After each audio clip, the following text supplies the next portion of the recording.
अस्सलामुअलैकुम। कैसे हो आप सब लोग? आई होप आप सब ठीक ठाक होंगे। जापान जो एक आइलैंड कंट्री है और जो ईस्ट एशिया में वाक़या है और अपने सब tropical beaches, futuristic skyline, snowy mountains और वोल्केनोस के लिए काफ़ी ज़्यादा फेमस है। आज बात करेंगे एक ऐसे कंट्री की जब हम इसका नाम सुनते हैं तो हमारे जहन में दो चीज़ों का नाम आता है, एक बुलेट ट्रेन और एक ऐसा कंट्री कि जहाँ पे बहुत ज़्यादा ज़लज़ले आते हैं। तो चलें वीडियो को स्टार्ट करते हैं। और इसकी फैक्ट्स को जानने से पहले अगर आपने हमारे चैनल को सब्सक्राइब नहीं किया है तो प्लीज़ हमारे चैनल को सब्सक्राइब ज़रूर कर लें। जापान जो एक आइलैंड कंट्री है, ईस्ट एशिया में वाक़या है। इसके एक साइड पे सी ऑफ ओखोत्स्क, दूसरे साइड पे ईस्ट चाइना सी और तीसरे साइड पे फिलीपीन सी और एक तरफ है ताइवान। ये इंतहाई एक खूबसूरत कंट्री है जिसके 5 मेन आइलैंड्स हैं like Hokkaido, Honshu, Chicago, Kyushu and Okinawa. इसका कैपिटल टोक्यो है जो इसका सबसे खूबसूरत और सबसे फ्यूचरिस्टिक सिटी भी है और काफ़ी बड़ा शहर भी है। इस मुल्क का एरिया 3,77,975 स्क्वायर किलोमीटर है। और अगर हम पॉपुलेशन की बात कर ले तो 2023 के सेंसस के मुताबिक इसकी पॉपुलेशन कोई 12 करोड़ से लेकर 13 करोड़ के दरमियान में आता है।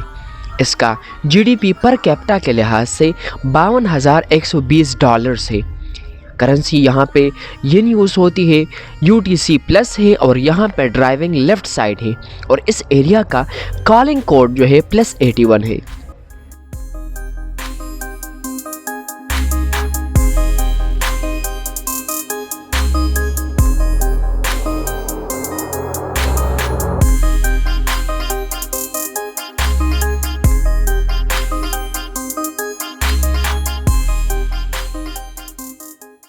अगर हम जापान की बात करते हैं तो जापान में हम दो चीज़ों के बारे में ज़रूर डिस्कस करेंगे।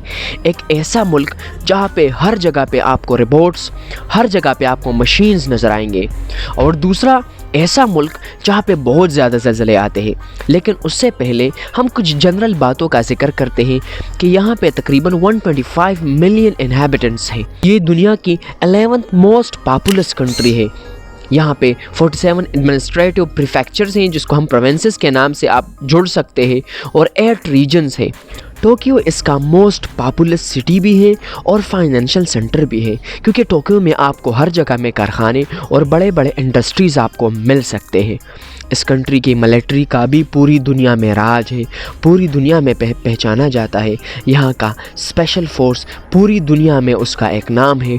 और मैं अगर रूल्स की बात करूँ कि अगर जापान में रूल्स चलते हैं, जापान में सख्त रूल्स है और जापान में हर चीज़ सेटल है, तो मैं कहता हूँ कि इस मुल्क की मिलिट्री और इसके मैनेजमेंट, कानून, इस चीज़ों पे रियली में ज़ोर दे रहे कि इस मुल्क को रियल में चलाया जा सके।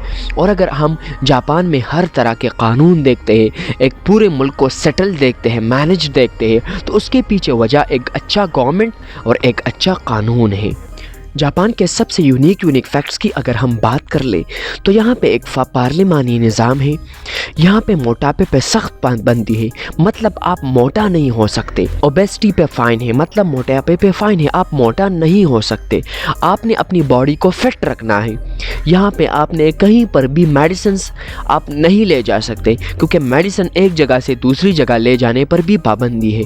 यहाँ पे आप किसी शहर में, किसी गली में आप गंदगी नहीं फैला सकते, आप गंदगी नहीं डाल सकते क्योंकि वो लोग अपने शहर को साफ़ रखना चाहते हैं। और आप कहीं पर भी चले जाएंगे, आप कहीं पर भी ट्रैवल करेंगे तो पूरा शहर आपको बिल्कुल शीशे की तरह आपको बिल्कुल साफ़ नज़र आएगा। यहाँ पे आप आउटडोर स्मोक भी नहीं कर सकते और आप घर में शराब भी नहीं बना सकते।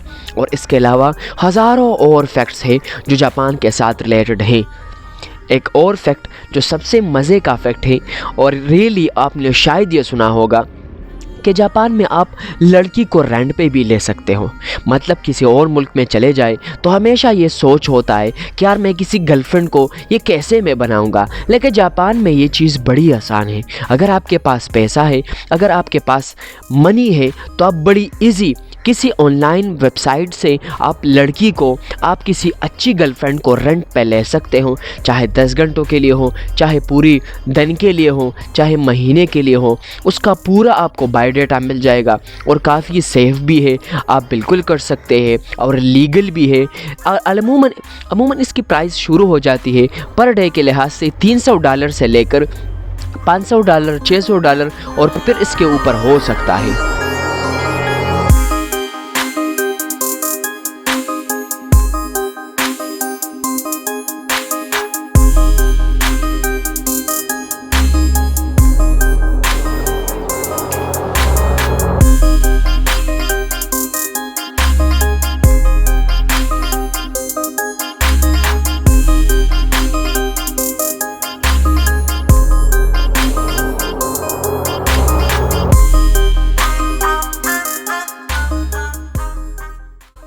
جاپان کے ویزا کی بات کر لیں تو آپ کو 30 ڈیز کا ویزا ملتا ہے۔ سنگل انٹری 5000 اور ڈبل انٹری کے آپ کو 9000 لگ سکتے ہیں۔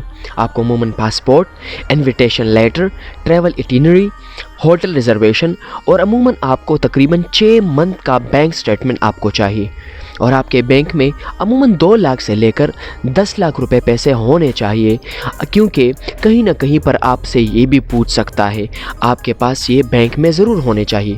کبھی کبھی آپ کا 3 سے 4 لاکھ میں بھی کام چل جاتا ہے اور کبھی کبھی وہ 10 لاکھ پہ بھی مسئلہ نکال سکتا ہے۔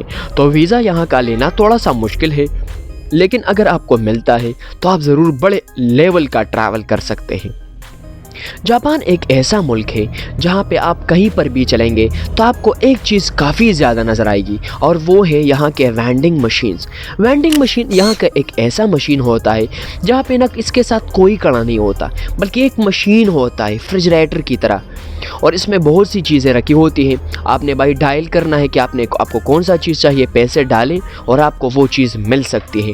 اس کے علاوہ آپ کو یہاں پہ گارڈ رپورٹس، انٹرٹینمنٹ کے لیے رپورٹس، اینیمل رپورٹس اور بہت زیادہ ہوٹلز میں آپ کو رپورٹس مل سکتے ہیں۔ تو یہ ایک ایسا کنٹری ہے جہاں پہ لوگ بہت کم اور رپورٹس کافی زیادہ کام کرتے ہیں۔ کہیں نہ کہیں جا کے ہماری سوچ بلٹ ٹرین پہ بھی پڑتی ہے، کیونکہ ہم جاپان کا نام جب بھی سنتے ہیں تو ہمیں بلٹ ٹرین ہمارے ذہنوں میں آتا ہے۔ سب سے پہلا بلٹ ٹرین 1 اکتوبر 1964 کو بنا تھا، جو ٹوکیو سے اوساکا تک ٹرین تھا اور کافی زیادہ زبردست تھا۔ اس کو جاپان ریلوے بھی کہا جاتا ہے، اور یہ اصل میں شینکینسن نیٹ ورک بھی کہلاتا تھا، اور اس کا اور نام جاپان ریلوے بھی ہے۔ یہ 9 نیٹ ورک سے مطلب 9 لائنز کو ملاتا تھا پورے جاپان میں۔ اس کی سپیڈ 320 کلومیٹر پر ہار ہے۔ اگر ہم بات کر لیں تو یہ 3 بڑے بڑے آئی لینڈز کو ملاتا ہے، لائک ہوکائیدو، ہونشو اور کیوشو کو۔ اور یہ اگر ہم بات کر لیں کہ اتنا تیز کس طرح چلتا ہے، مطلب اتنا سپیڈی کیسے ہے، تو اصل میں اس کو ایسا بنایا گیا ہے کہ یہ لٹل وائنڈ ریزسٹنٹ ہے۔ مطلب یہ ہے کہ یار اتنا زبردست بنا ہے، اس کا شیپ کچھ اس طرح ہے کہ یہ کافی زیادہ وائنڈ ریزسٹنٹ ہے، مطلب ہوا اس پہ زیادہ اس کو روک نہیں سکتی، اس کی سپیڈ کو کم نہیں کر سکتی، اس لیے یہ کافی زیادہ سپیڈ ہے۔ اور اس کے علاوہ اس میں کچھ ایسے الیکٹریکل اپلائنس اور کچھ ایسے میگنیٹک اپلائنسز لگائے گئے ہیں جو اس کی سپیڈ کو بڑھاتے ہیں۔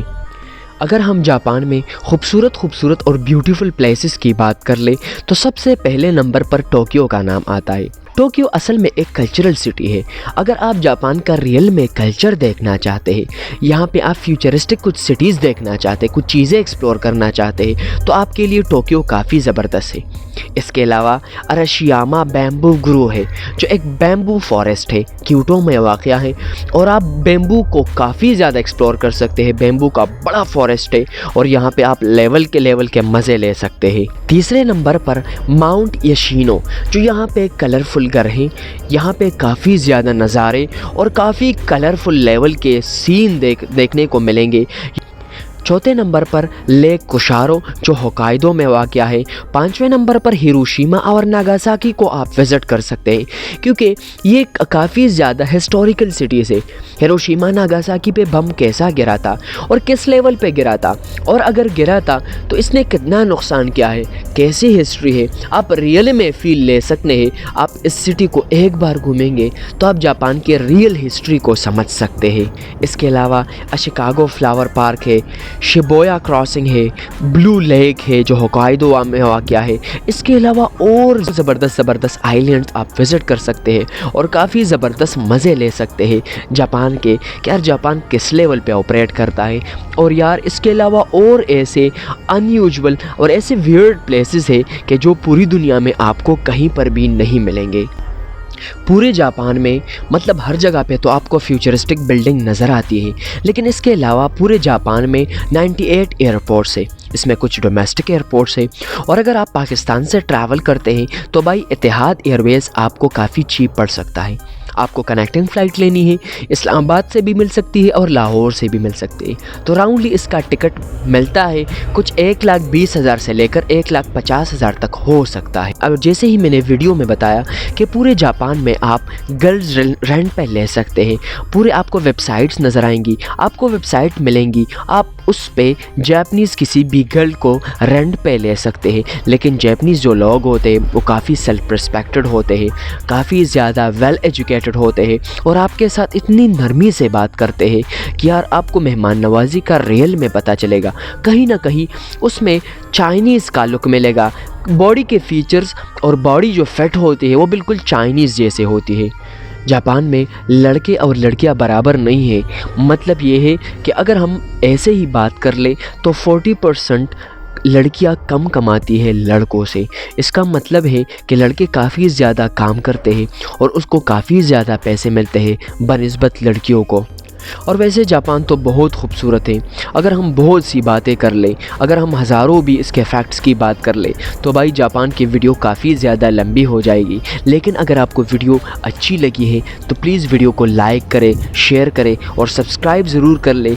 और अगर आपको वीडियो अच्छी लगी है तो प्लीज़ आपने मुझे पता है लाइक किया होगा। और इंशाल्लाह अगर आप इस जापान की डॉक्यूमेंट्री को पसंद करते हैं और आप चाहते हैं कि मैं जापान की एक और डॉक्यूमेंट्री भी बनाऊं कम से कम, तो मुझे बता सकते हैं बिल्कुल लाइक के ज़रिए। अगर इस वीडियो पे मुझे कम से कम 200 लाइक मिलते हैं तो इसका मतलब है कि इंशाल्लाह मैं फिर बनाऊँगा और जापान की एक और ज़बरदस्त डॉक्यूमेंट्री आपको इंशाल्लाह इसके बाद मिलने वाली है, क्योंकि जापान में कंटेंट बहुत ज़्यादा है। तो अगर आपको वीडियो अच्छी लगे तो प्लीज़ वीडियो को लाइक करें। अल्लाह हाफ़िज़।